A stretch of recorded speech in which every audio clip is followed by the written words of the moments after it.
from. Our first speaker, many of you may know, is Executive Director of the Allen Institute for Cell Science, Dr. Rick Horwitz.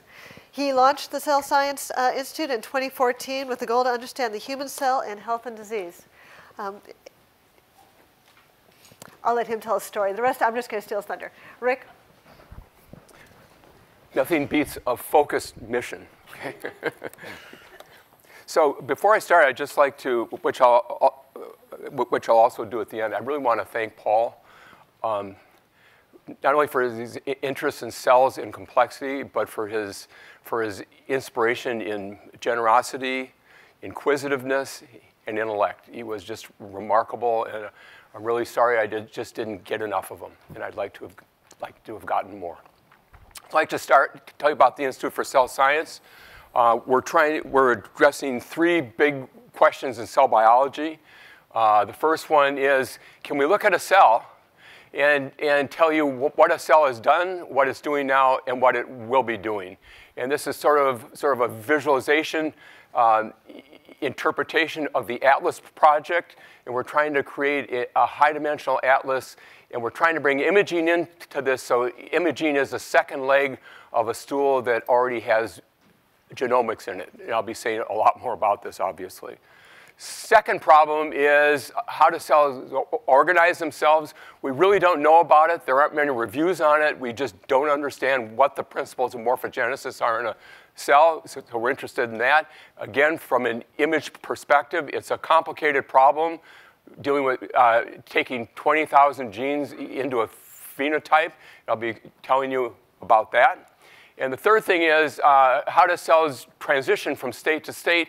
And baked into the first point is, how do we define cell states and cell types? It's a lot more difficult than one thinks, and I think as we go through the talk, you'll see what the complexities are, and I think you'll start to see what some answers might be.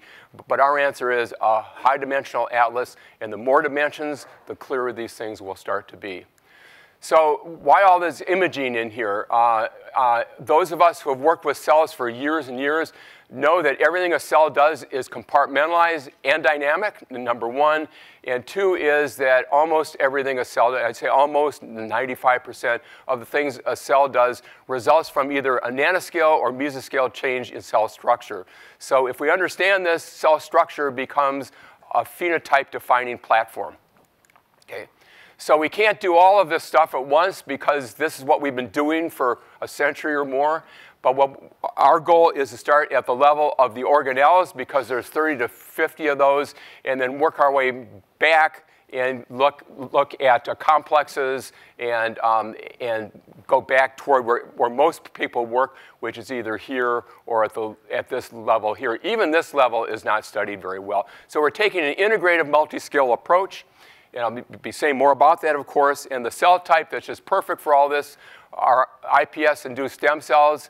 They're diploid. They grow, and you can differentiate them into almost anything. The dirty secret is they don't go all the way to adult states yet, but hopefully that's something that we can help. But more importantly, I think the field is very interested in it. So we just have to keep that in mind, to be honest.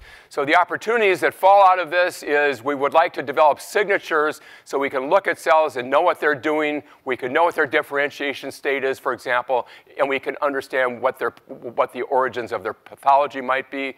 We want to understand this morphogenic code. Paul always talked about what's the code. So we'd like to understand what the cellular morphogenic code is.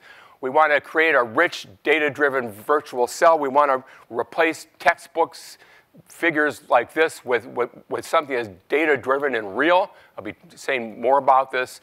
And this becomes, on the very applied side, a very rich feature set for screening drugs. And I think you'll see that. So this is what a culture of uninduced, of pluripotent stem cells looks like. There's hundreds of cells here. They're dynamic. They grow in sheets. They're actually epithelial. A typical cell looks something like this. Unfortunately for us, they're tight packed, so it makes the imaging harder, and they're also fairly large, i.e. they're tall, which also makes the imaging increasingly a challenge. If we let these go for 14 days, you get beating heart cells, which is a cell that we're actually interested in for starters, not because it's the cell that we think is necessarily the most interesting cell, but morphogenically is very interesting, number one. And two is when we started thinking about this in 2014, it was the most reproducible, robust, differentiated phenotype out there. So our goals are to conjoin the genomics with the positions, morphology, and dynamics of key structures and activities. The activity part has been harder. Biosensors that are robust are not out there yet, or there aren't enough of them, so that's hard, but we would like to, if we can, using endogenous GFP tagging and 3D live cell imaging. 3D makes a difference, and live cell makes a big difference as well. We want to develop models then for how the cells organize themselves and transition between states. And then we want to develop a platform for visualizing these cells and models and interrogating them. And our next step, once we we'll never get through, but as we transition from the whole cell, we want to get into a nuclear state space and deal with the nucleus in a very analogous way. So we're organized as a team, so we're not a PI-based outfit. We have a lot of people who share this interest or components of it. And we have a gene editing and stem cell growing team that develops all of that work and the genomic work. We have an assay development team that works out quantitative image-based assays, which you're going to see are harder than one thinks they are. That's also his team here. We have a microscopy team that does high replicate imaging. So we do high reproducibility, high replicate, and it makes a difference. We have a modeling group that analyzes and models this information, and then we have a visualization team that's coming up with new ways of visualizing our information. Our values are team science, which Alan spoke about, open science, and community empowerment. Everything we do goes up on the website for everyone, always before it's in print. We're 2.75 years into our experimental program. We have about 65 people. We really started from scratch. It was just 2 of us here at the time when we started. And we're going through epochs. Our first one was just developing all the reagents in the pipeline. Second year was mainly showing that this whole thing works, getting data, observations, and analyses. This past year has been a lot of computational tool building, and next year we're going to start the fun stuff and actually do analyses, models, and iterative experiments. So I'm not going to go through all these workflows. They'll just numb you to death, but they're hard, they're fantastic, and they're robust. They're just great, but I want to highlight some things. We work with this WTC cell line. So the choice of line was very hard and very easy. It was very hard because we want a good line that will differentiate well, is stable, on and on and on. What made it easy was that effectively no American except for George Church would give us their line because of insurance, I suspect. So it's very hard to get cells that people will allow you to sequence and send out to everybody and send the sequences out and share the cells for free. So this is it. This is a tremendous line. We got it from Bruce Conklin at the Gladstone. So to do this whole gene editing thing with all the quality control, it takes about 4 to 5 months if we want a clonal line. It's about 3 weeks if we want a non-clonal line. But the QC that we want to do for our legacy lines, the ones that we distribute and give you, really requires clonal lines. And we do things that no one else does. We sequence. We do exome sequencing. We do RNA expression. We do karyotyping. We do differentiation analysis. We do all the stuff that you would want us to do, as well as all the cell biology QC to show that the reporters actually are not making fake news, but are coming up with real news, if there is such a thing anymore. We make sure they're karyotypically stable, they're pluripotent, and all the standards and procedures and everything are online. We have videos of how we do all of our stuff. And since we've done over 100 of these, we have a lot of, and sequenced them, we have a lot of information on how this gene editing works, which for putting a big insert in like GFP is not easy to do in cells that don't transfect well like the iPS cells. So the good news is that the off-targets are infrequent. The bad news is that the other allele often gets screwed up. All of our cells, except for a couple, are monoallelic. And if we try to get more than that, then we start to see more errors, so that's where we stick. So we have to select for clones early that are doing the right thing. So this is our list, and it's a mind-numbing list, and it's big, but the point is these are up to here at least. You have all the major structures that you'd find in a cell, from the somes to the components, to the cytoskeletal components, the adhesions, the ER, the mitosis. So we have markers for all of these. So the goal is not to study these structures themselves, but to be able to outline them so we know what their positions and morphologies are. Okay? So this is our list. This is available at Corriel. You see at the bottom we are clearly transitioning into a nuclear world. We also have duals, and these are some of them. The cells tolerate this well. The triples are much harder. So as I said before, everything's on allencell.org. Corriel and Adgene will give you Corriel will give you the cells. If you don't want to work on our cells, you've got the cell biology QC already done for you. You can use the plasmids and put them in your cells. And the problem now is many of the genes we have show up late. So how do we tag genes that we can't select for when the cells are growing, because the differentiated cardiomyocytes don't grow very well?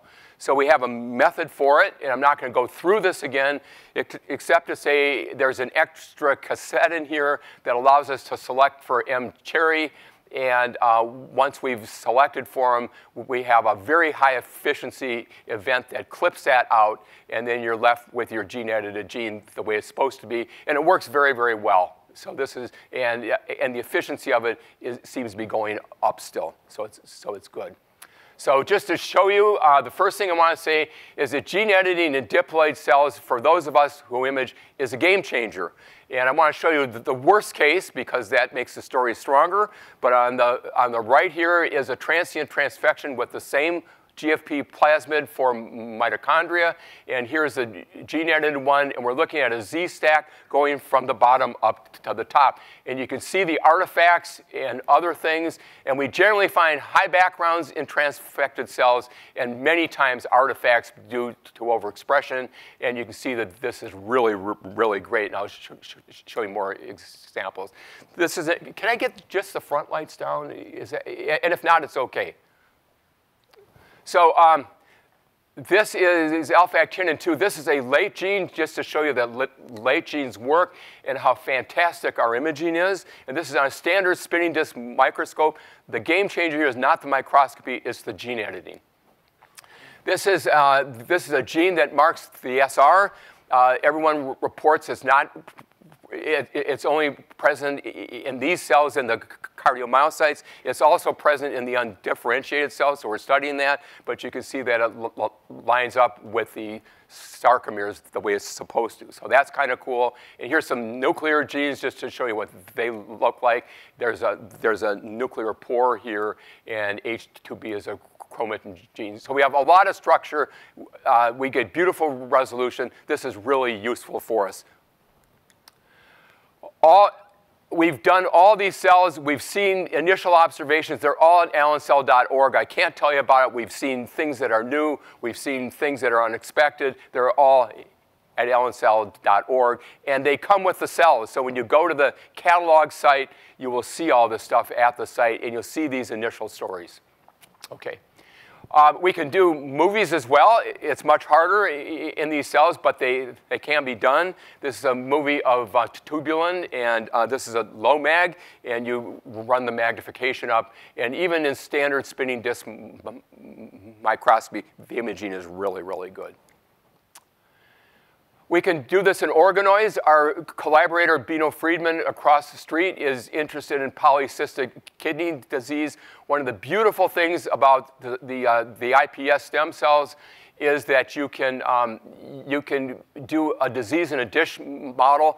It turns out his family has polycystic kidney Analyses, and you can see it's recapitulated beautifully in little organoids from these cells that you can see this, quote, the cyst-like structures here compared to the control there. So it's just amazing, actually. And we can image these organoids as well, and you can see here that desmoplakin, which is a junctional molecule, shows all the spots it's supposed to show. The nuclei are gorgeous, and you can even see microtubules. And you can make movies of these organoids. You'll see mitotic cells in this area right here in a second or two. This is pretty early on before we optimize it our imaging for it, but it works. So we also are doing single-cell RNA-seq. We're doing it in collaboration with the cellular lab. There are many methods out there. We aren't methodologists. We're method users. We're cutting-edge method incorporators. And the main thing here, is that you can look at many, many cells. So we do many, many experiments at once, and we can pool them all and analyze them all at the same time. So they're analyzed standardly, and you can do various reduction plots like this, and you can see the cells start to cluster by a day, which is kind of nice, what you expect. And these are cells that are starting out as undifferentiated, going to become a cardiomyocyte. If you look at, and to kind of make sense of all this, it does make sense. So the day zeros actually correspond to SOX2, which one expects in the undifferentiated cells. And then you look at TNT2, and this actually is present in all cardiomyocytes. So you see it in most of these cells, although there's some we don't understand yet, and you don't see it in the undifferentiated cells. And then you can actually watch the differentiation as you'd expect. And here you've got myosin 6, which is just these, and you have myosin 7, which are the later cells. Here, myosin 7 comes on well after myosin 6. So this works, but the point for us is not this. The point is we want to conjoin the imaging with the genomics, so we're sequencing the cells we're actually studying. So we're not there in doing it that way yet, although there are collaborators who have technologies that will do it, we think.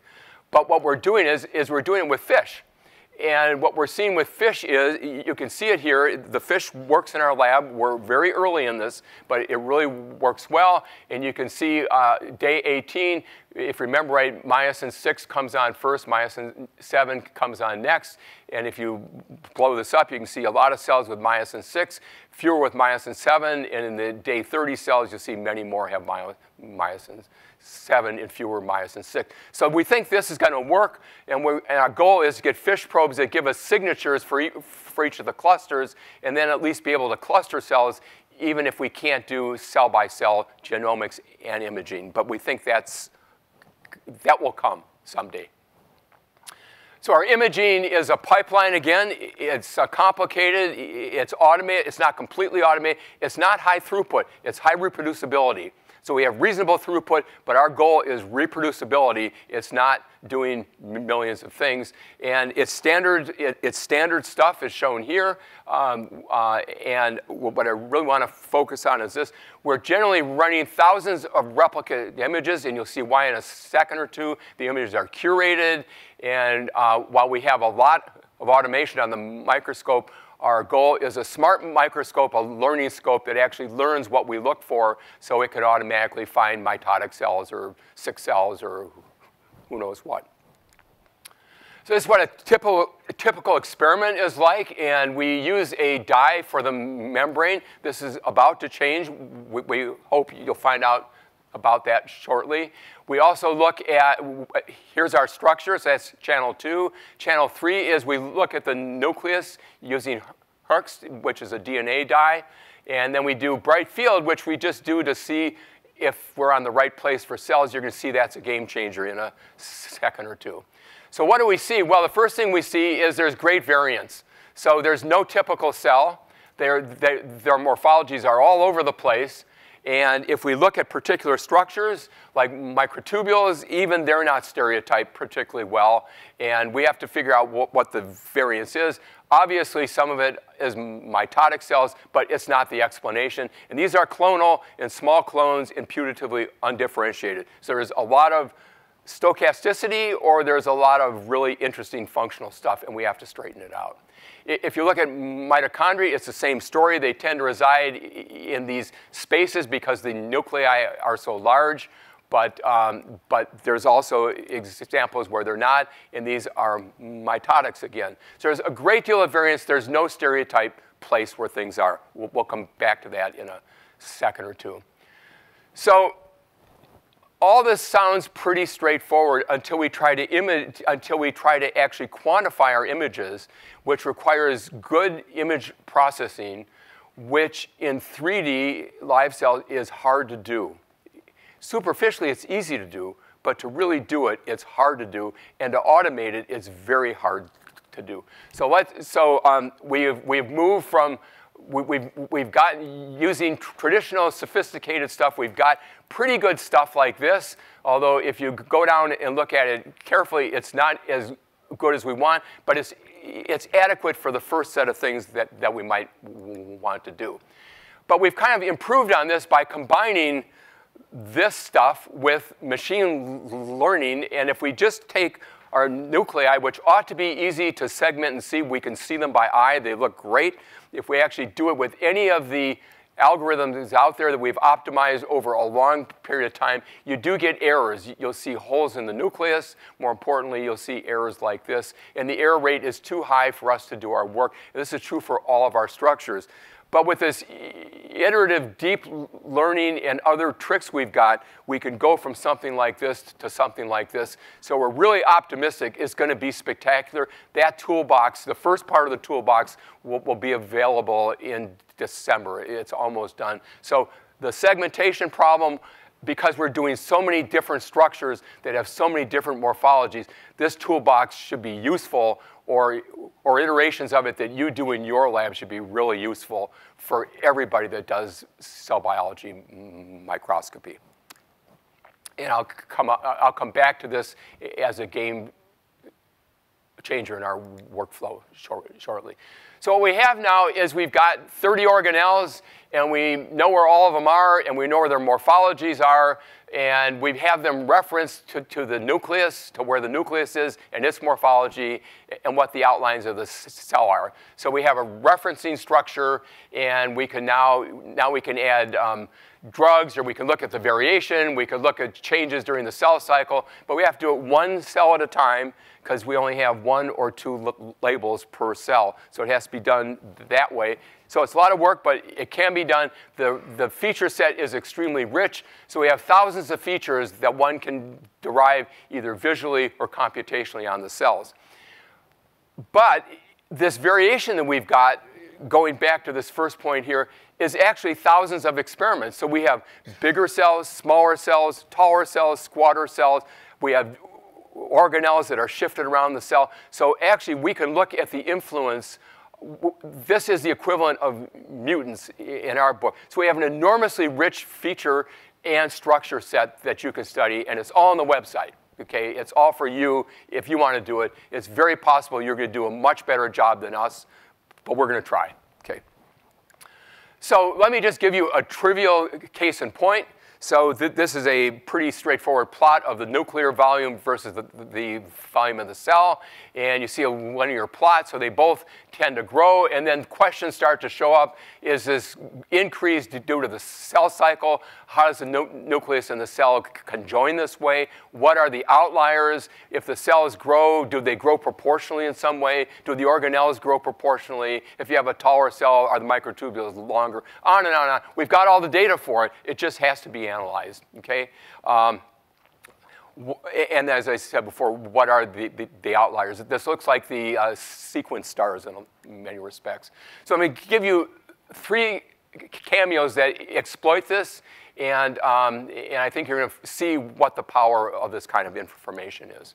So the first one is we want to pull out all of our mitotic cells and see what they're like. Very, very, very easy to do in principle. The DNA stain allows us to develop either a visual or machine learning classifier, so we can go into all the tens of thousands of cells we have and yank out all the mitotics. Then we can plot them like this, And we can now take that plot we saw and put on the plot where all the mitotics are. And you can see that the outliers are all mitotics. Not a surprise, because the nuclear volume, as estimated by the DNA volume, would be expected to be smaller in a condensed cell. So that makes sense.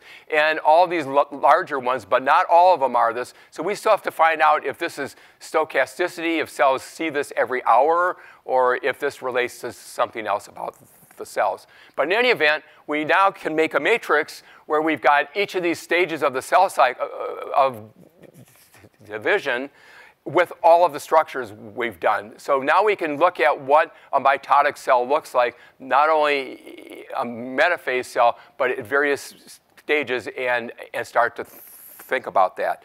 And there's too much information to go through here, but I'm going to give you a few things we've seen. Some behave as we expect that the microtubules, which you've already seen, do. Some reorganize, mitochondria do. You've seen that in a sense. Some structures go away. I'll show you that. Some structures stay in place. I'll show you that. Some structures are textbook changing. I'll show you that. Everything seems to happen at M3. And from all this, we can start to create this integrated mitotic cell, and I'll show you how we're doing that. Okay, so some of them go away. You can see right in here that as these these structures come and go, this is a cell cycle dependency. Some of them, nothing's going on here. So what's going on? How can you have a cell round up and divide, and yet its junctions stay in place? Well, if you look at it, what's going on, and the bulk of the cell is in magenta, and the top is in green. You can see the junctions stay in place, but the bottom of the cells completely come off the substrate, round up, and then reattach again. So that's how that takes place. We have a game changer on the right here. So everybody says that the nucleus must break down during mitosis. In these cells, at least, in these mammalian cells, they don't. And you can see that the nuclear lamina stays somewhat intact. It looks very much like a dividing cell, actually. And if you go to the textbooks, every textbook, including the Wikipedia, which is the textbook of all textbooks, really the source of the only real news, says it's supposed to break down. And the ER is the same thing. So if you look right here, you'll see a dividing cell. It surrounds, a piece of it surrounds the nucleus, and as it divides, that stays intact as well. And we have a lot more information of that. Much of it's on the website. So then we have a modeling analysis and workflow. I'm not going to go through this either, except to say we're exploiting this variance and analyzing it. We're trying to create integrated cells. I'll be telling you about that. And we're trying to develop models of morphogenesis. That's to come. And we're going to model state transitions. That's to come, too. So let's go back to this figure before. So I said we have cell by cell all this information. This information would be more powerful if we could see how things change with respect to each other. And there's three ways of doing that. One would be to do a visual one where we define a coordinate system in the cell, and we just superimpose cells, and then we can kind of do, and we sort of did this in the mitotic case where the spindle forms a beautiful reference point that we can superimpose cells. But all cells aren't the same, so we have to deal with this both discretely, and I'll be telling you about that, and both statistically, so we can tell you what it looks like statistically as well as discretely. So that's what I'm going to do right now at the end here. And so we asked a question, and the question is can we train a computer to look at our labeled cells and find the similar structure in the bright field image? The thinking being that the bright field image, not even phase or DIC, just bright field, has all the information. It's just so convolved that you can't see anything. And the answer is yes, you can. And it works pretty darn well. And if you train on these and then show a cell that has no dye in it, no anything, you can actually see structures that I think everyone would agree is a nucleus. And we can do this with 30 images. So it doesn't take a lot of stuff to get something that's pretty good.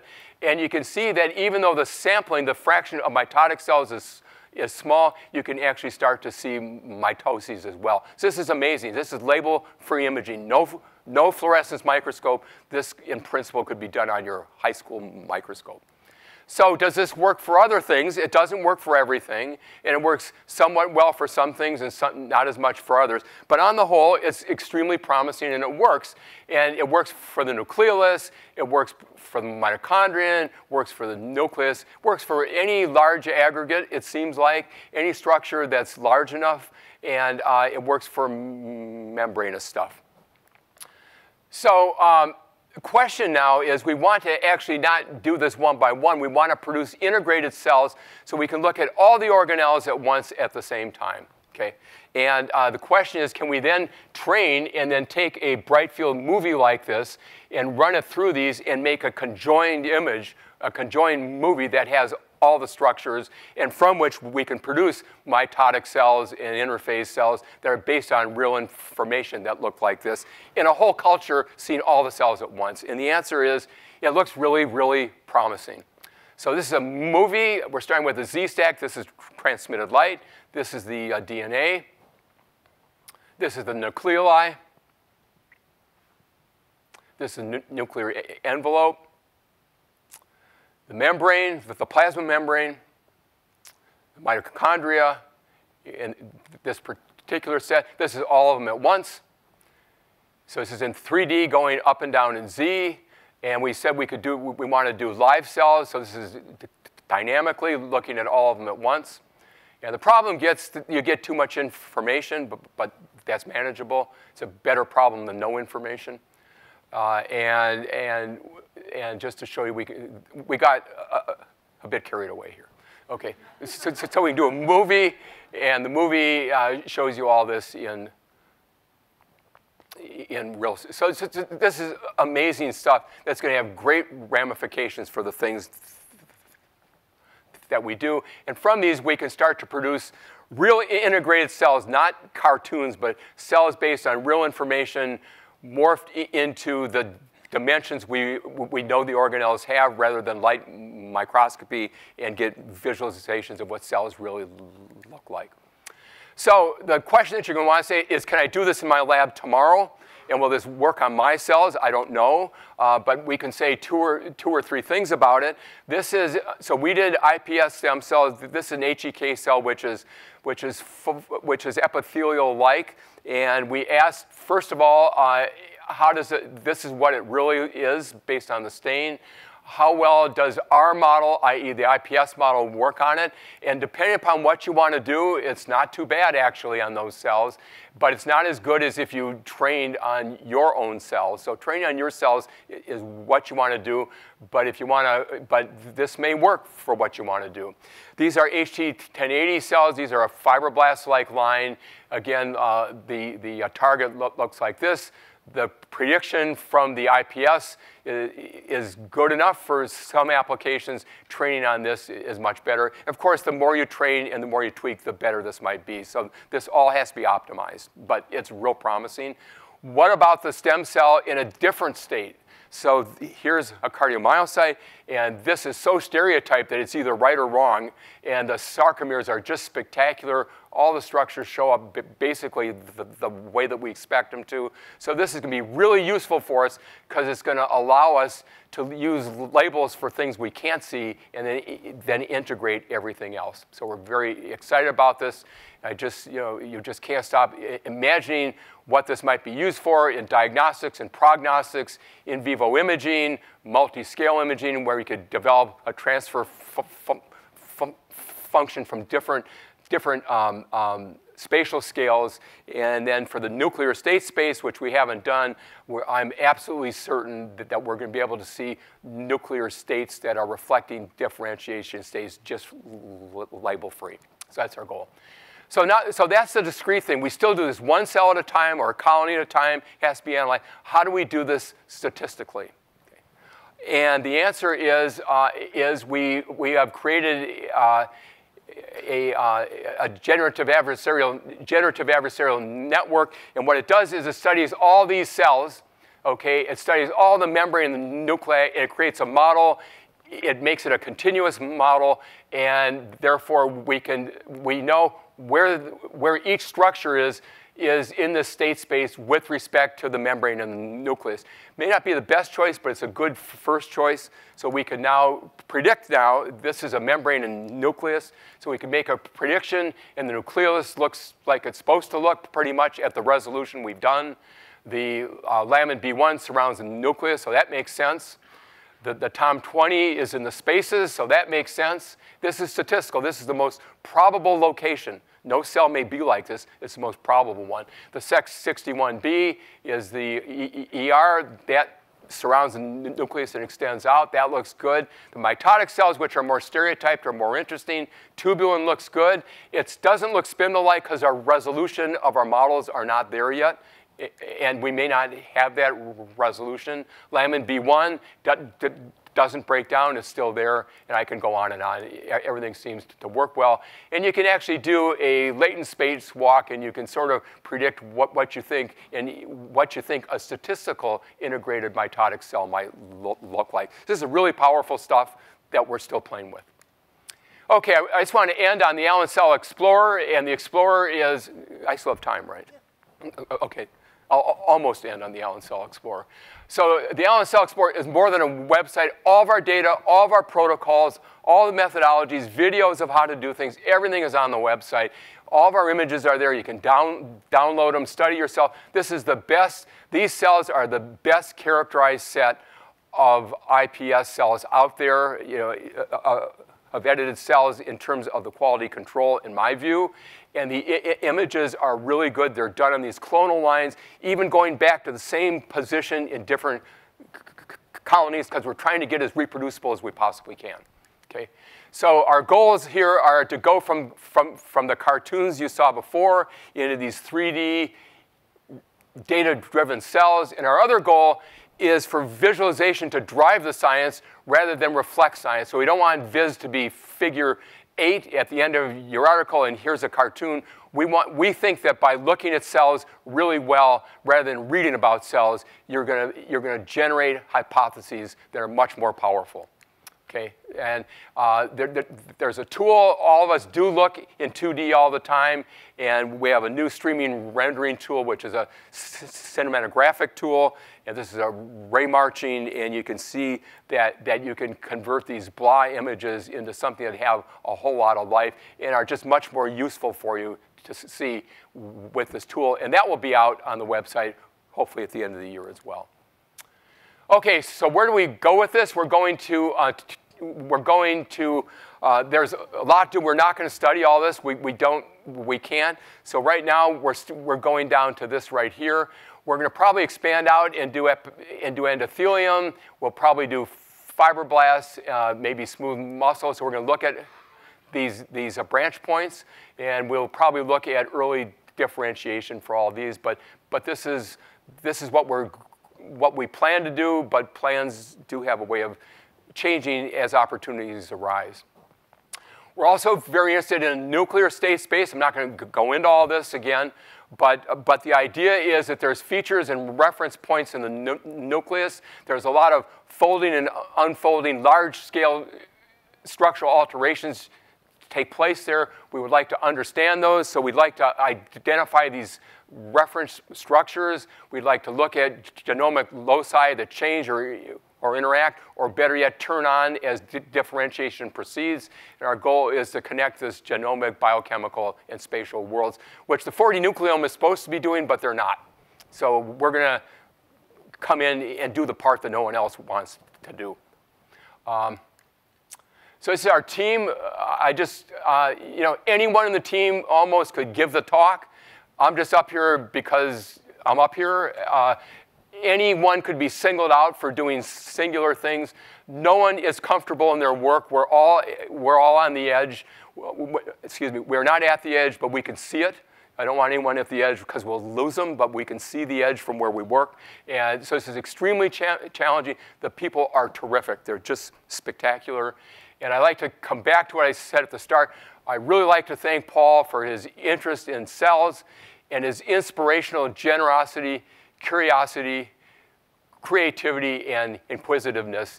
Being with him, or as little as I was just a game changer in my life. And I think, like all of us, I'm just sorry that I just didn't get more of the guy.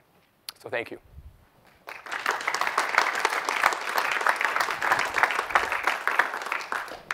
We have time for a few questions. Sunil?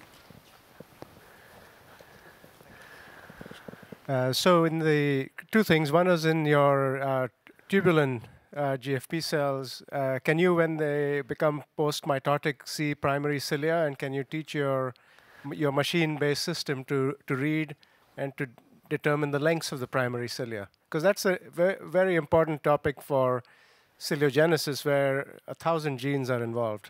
So we can see them, yes. I don't know if we've actually tried to see them in machine learning yet, so I don't know that yet.